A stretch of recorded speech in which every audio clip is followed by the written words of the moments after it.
Hello and welcome to the Bloomberg UK Politics podcast. I'm Caroline Hepker, and today on this episode I'm joined by Bloomberg's finance reporter Will Shaw for a conversation with the Reform UK leader Nigel Farage. Welcome to Bloomberg and thank you so much for your time. Good to be here. So you're the architect of Brexit, of course, well known to many. You have now won a seat in the British Parliament after 8 attempts.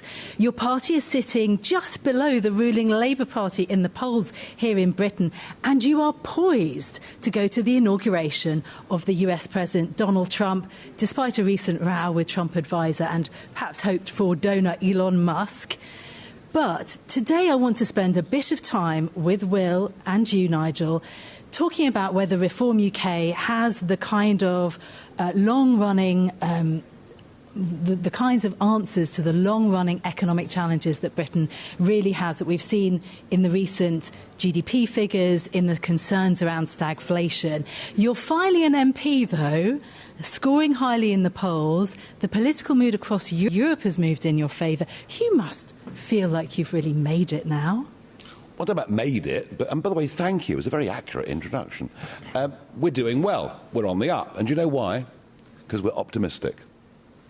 You come to a Reform meeting. I've done 4 rallies this year already, all complete sellouts of our members around the country, and I'll expand that to big public rallies as the year goes on. And it's like a rock concert. They're not depressed.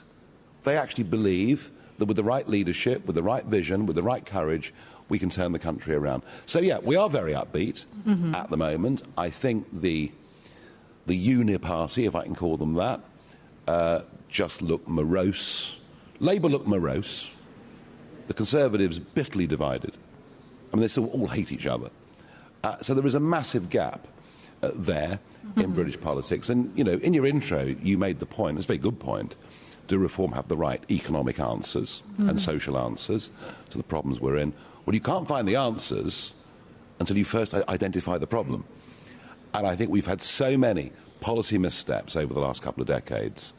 And I think the parties are kind of so wedded to what they've done already that I don't believe they're in a fit state to put us right. You've only got 5 MPs in Parliament overall, though, so you're still quite a The joys of the first past the post electoral system. Yes, absolutely. But perhaps one of the key issues, of course, is, you know, you're going to Washington. We know that the Labour Party has appointed Peter Mandelson as ambassador to Washington. I suppose the first thing that I'd like to understand is whether you've spoken to Mandelson, whether you've got plans, you know, to try to help Mandelson get the best deal for Britain. Look, I don't discuss private conversations I have with people, and never have done, never will do, which is why, by the way, I'm trusted and I've survived 25 years in this game. What I will say is this, and I've said it publicly, and I've said this privately to the most senior Labour figures, that it isn't just Trump that I've known for a long time and get on very well, which I do. Half his cabinet I know. Some of them are good friends. You know, this whole movement, they're people I've worked with for a long, long time. So, if there's anything I can do, for example... Well, so you must know Lord Mandelson very well. Obviously, he's a veteran politician. So what do you think of his appointment? And can you get... Mandelson and I were in Brussels at the same time, yes. You know, when he was a commissioner there. Look, Mandelson is bright and clever. Wily possibly too. Nobody could ever doubt that Mandelson is not a good operator. I mean, he was part of the genius behind, you know, New Labour and the rebranding of the party.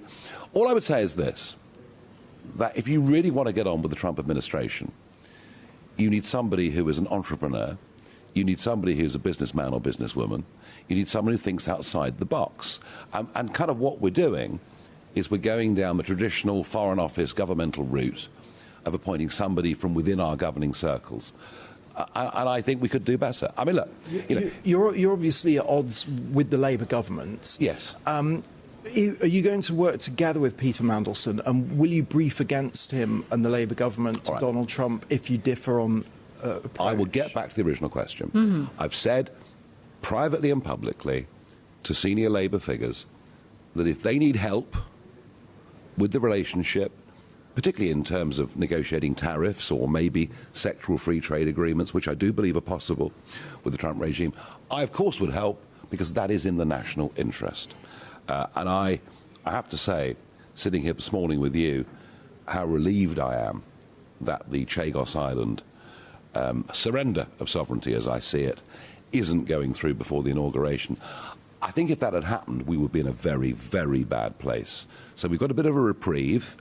And remember that Trump is the most instinctively pro-British president we've seen for decades.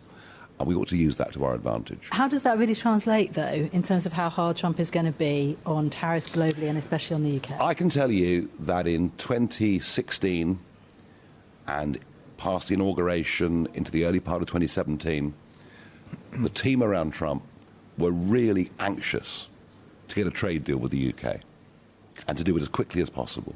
Why? They wanted to show that they're not protectionists. They believe in fair competition, but not, as they see it, unfair competition with China and other countries that undercut them on wages, on environmental standards and everything else.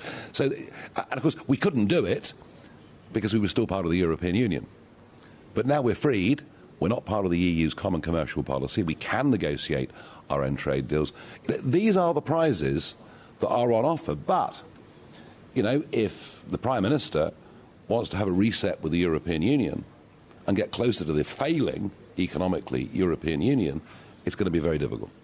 If we turn to Elon Musk, so I thought you might. Yeah, Joe Biden was speaking overnight. He warned Americans of a dangerous concentration of power in the hands of a very few ultra wealthy people that he feared could have an impact on the country's democracy. Through your friendship with Elon Musk, is there a risk of you introducing a similar threat into the UK in terms of like the interests of one very, very rich tech billionaire and his concerns taking priority over the concerns of regular voters and, you know, the potential of someone being seen to try and buy an election in the UK?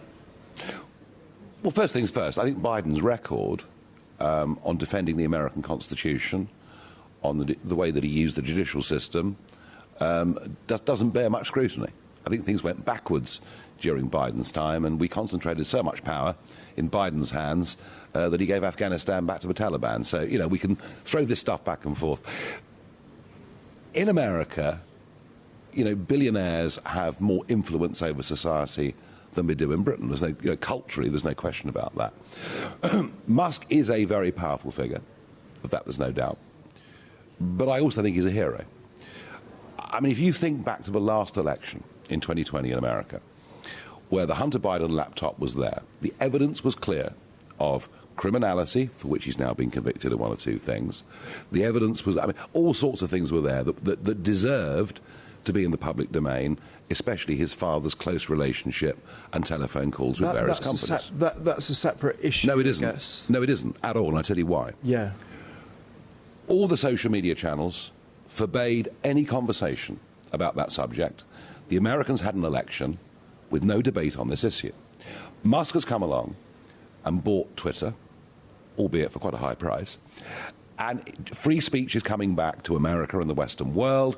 You've even seen Meta in this week. I mean, an extraordinary U-turn that has been made. So Musk is a force for good in terms of open democratic argument.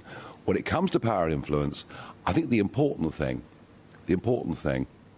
is he mustn't be seen himself to be dictating what the Treasury Department do, and that is important. A lot of people would disagree with the point around, you know, freedom of speech. Particularly the Europeans are deeply concerned about misinformation. The Elon... hang on. The anything Elon Musk we disagree with is misinformation. I know. Yes. We must all support globalism. We must all support open borders. If we don't, it's misinformation. I don't buy it.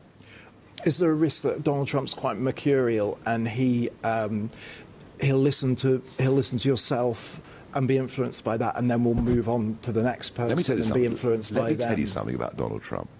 He's not really influenced by anybody. He listens to people. He makes his own mind up. He's very, very good at making his own mind up.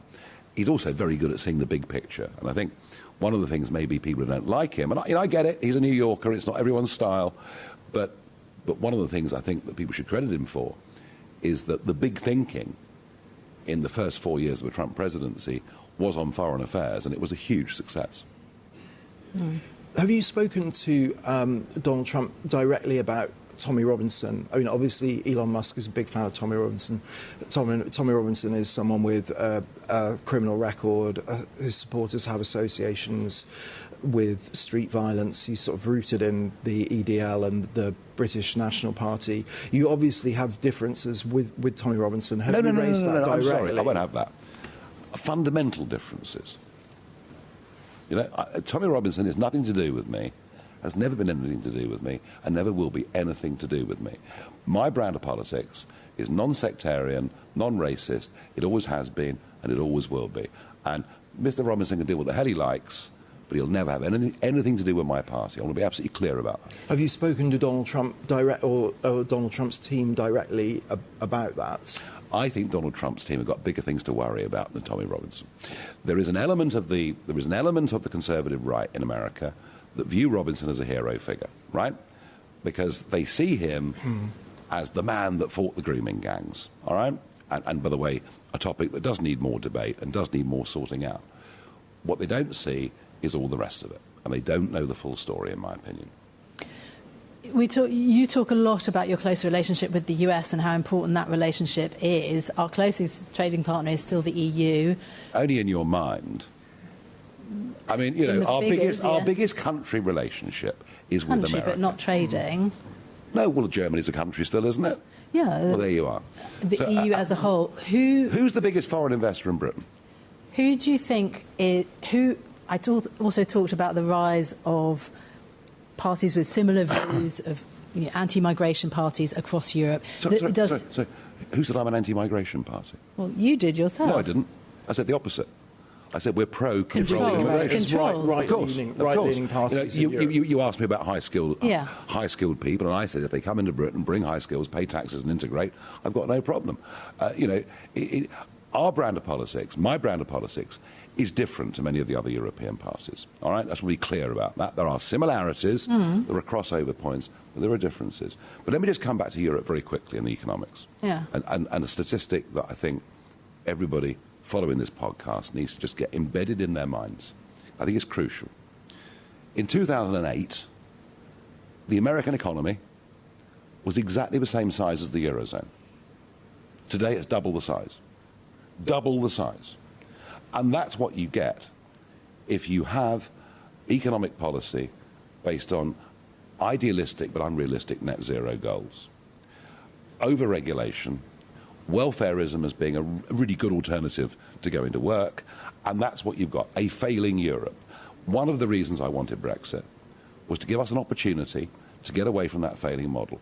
I'm not saying we have to be identical to America, but I think in terms of business culture, there's a heck of a lot we can learn.